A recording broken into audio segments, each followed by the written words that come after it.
Hi friends, इस video में मैं आपके लिए प्रॉफिट एंड लॉस से रिलेटेड कंसेप्ट लेकर आया हूं जो कि कॉम्पिटिटिव एग्जाम्स की दृष्टि से बहुत इंपॉर्टेंट है। तो चलिए देखते हैं। किसी वस्तु को 600 रुपये में बेचने पर 20% का लाभ होता है, तो क्रय मूल्य ज्ञात करो। तो देखिए, इस टाइप के क्वेश्चन में हमेशा हमें सबसे पहले 20% का लाभ है, तो 20% क्या है, लाभ है मतलब प्लस है। तो देखिए 20% कितना होता है, 20%, तो 20 लिखा और प्रतिशत की जगह पे 100 लिख देना है, मतलब बटे में 20 लिखना और प्रतिशत है तो इसलिए बटे में 100। तो 20 एकम 20, 20 पंजे 100। तो 20% कितना होता है, 1/5, 1/5 होता है 20%। अब देखिए, ये वाला क्या है, सीपी है, मतलब क्रय मूल्य, खरीदने वाला मूल्य हमेशा नीचे वाला क्रय मूल्य होता है। और ये क्या हो गया, अब लाभ हुआ है, मतलब 1 रुपये का लाभ है, तो ये क्या है, प्रॉफिट है। तो देखिए 5 रुपये में खरीदा और 1 रुपये का उसको फायदा हुआ, तो 5 और 1 कितना हो जाएगा, 6। 6 क्या हो जाएगा, एसपी, मतलब बेचने वाला मूल्य। क्योंकि देखो 5 रुपये में तो खरीदा उसने, और 1 रुपये में मतलब ज़्यादा का फायदा हुआ, उसको 1 रुपये का फायदा हुआ। तो जब 5 रुपये की वस्तु हमने खरीदी तो बेचेंगे कितने में, 6 में, तभी तो 1 का फायदा होगा। तो ये 1 को जोड़ देंगे तो 5 और 1 6 हो जाएगा। अब देखो यहाँ पे किसी वस्तु को 600 रुपये में बेचने पर मतलब यहाँ पे एसपी क्या है, बेचने वाला क्या है, 6। तो 6 के बराबर में क्या दिया हुआ है, 6 के बराबर में 600 दिया हुआ है। क्योंकि ये दोनों बेचने वाले, ये भी बेचने वाला, ये भी बेचने वाला। तो 6 बराबर 600, तो 1 बराबर कैसे आ जाएगा, 600 के बटे में 6 कर देंगे, ये नीचे आ जाएगा। तो कितना, 100, 1 की वैल्यू 100 आ गई। बट हमें क्रय मूल्य नीचे वाला ज्ञात करना है, क्रय मूल्य मतलब 5 की वैल्यू क्या होगी, तो 5, और यहाँ पे 1 की वैल्यू 100 है, तो 5 की वैल्यू कितनी हो जाएगी, 100 का गुणा कर देंगे तो क्या हो जाएगा, 500। तो 500 रुपये क्या हो जाएगा, क्रय मूल्य हो जाएगा। क्योंकि 1 की वैल्यू 100 है, तो 100 का गुणा 5 में करेंगे। अगर यहाँ पे 6 होता तो 600 हो जाता, 7 होता तो यहाँ पे 700 हो जाता। तो अगर लाभ हो तो इन दोनों को जोड़ के जो आएगा, अगर यहाँ पे 2 होता, 2 ज़्यादा होता तो 5 और 2 को जोड़ते तो 7 आता। बट यहाँ पे 1 ज़्यादा है, मतलब 5 और 1 6 आएगा। अब जैसे हानि होती तो क्या करते, हम 5 में से 1 को घटाते। जैसे यहाँ पे लाभ हुआ इसलिए 5 और 6 को जोड़ा हमने। तो चलिए अगला क्वेश्चन देखते हैं। तो देखिए, किसी वस्तु को 3,000 रुपये में बेचने पर 25% की हानि होती है, क्रय मूल्य ज्ञात करो। तो देखिए 25% की हानि हो रही है, 25% की हानि हो रही है, तो इसको निगेटिव लिख लेते हैं याद रखने के लिए कि मतलब हानि हुई है। तो 25% तो सभी को पता है, 25 और प्रतिशत मतलब बटे में 100। तो 25 से कम 25, 25 चौक 100, मतलब 1/4 होता है। 1/4, 25% कितना होता है, 1/4। अब देखो ये तो हमेशा सीपी रहेगा, कॉस्ट प्राइस, और ये प्रॉफिट भी हो सकता है और मतलब लॉस भी हो सकता है। बट यहाँ पे हानि हुई है, मतलब 3,000 रुपये में बेचने पर 25% की हानि होती है। जो हानि होती है, देखिए यहाँ पे हानि होती है, तो देखिए ये हानि होती है। तो यहाँ ये क्या हो गया, लॉस हो गया।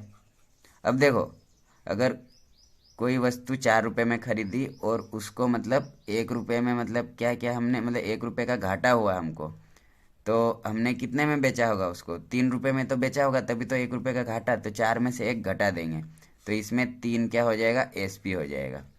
अगर यहाँ पे प्रॉफिट होता तो 4 और 1 को 5 को जोड़ते।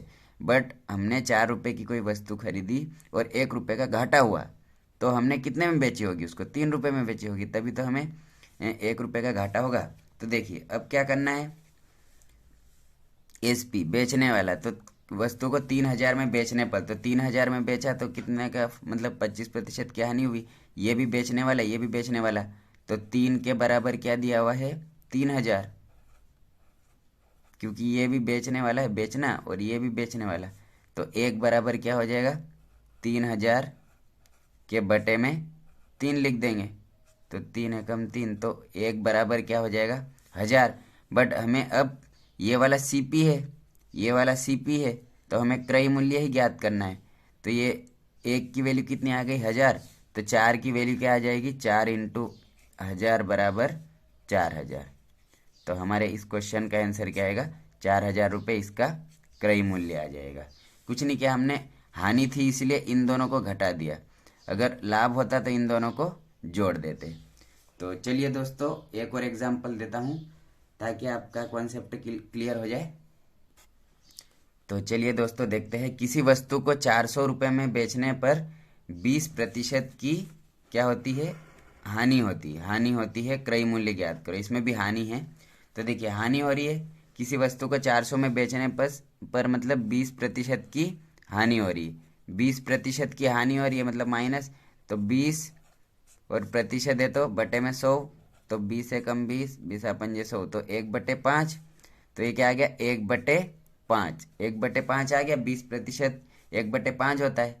अब ये देखो, ये तो सीपी रहेगा नीचे वाला, और ये प्रॉफिट या लॉस रहेगा, बट यहाँ पे क्या है कि हानि हुई है, 20% की हानि हुई है, मतलब ये लॉस है, तो हानि हुई है मतलब हम इन दोनों को घटाएंगे, 5 में से 1 घटाएंगे तो क्या आएगा, 4 आएगा, 4। और 4 क्या है, एसपी है, बेचने वाला मूल्य, और ये भी 400 में बेचने पर ये भी बेचने वाला, ये भी बेचने वाला है। और अगर यहाँ पे प्रॉफिट होता तो हम 5 और 1 को जोड़ देते, पर यहाँ पे घाटा हुआ इसलिए 5 में से 1 घटा देंगे तो 4 आएगा। तो देखो बेचने वाला ये 4 बराबर 400 के दिया हुआ है,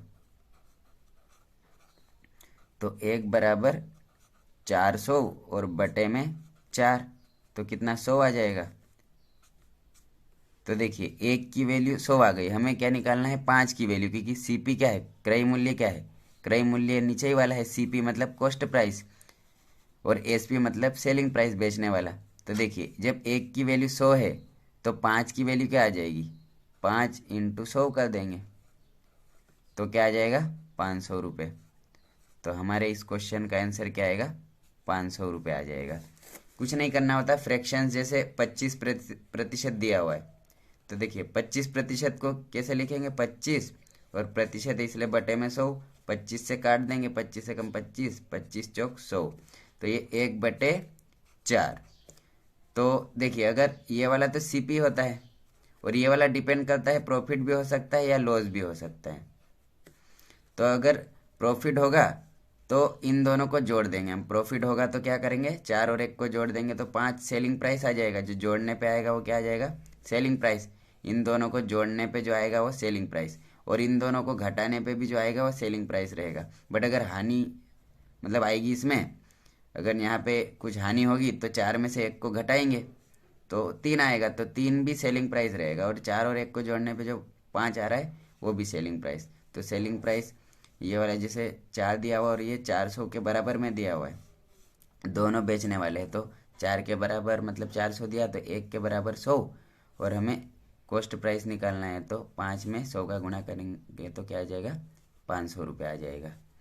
सो इस टाइप से हम इस टाइप के क्वेश्चनों को इजीली सॉल्व कर सकते हैं, मतलब बहुत आसान ट्रिक है दोस्तों, आप मतलब ट्राई करके देखिएगा, बिल्कुल आपको मज़ा आएगा करने में, बहुत मतलब इंटरेस्टिंग ट्रिक है मतलब। So thanks a lot friends for watching this video till the end. Okay friends, all the best.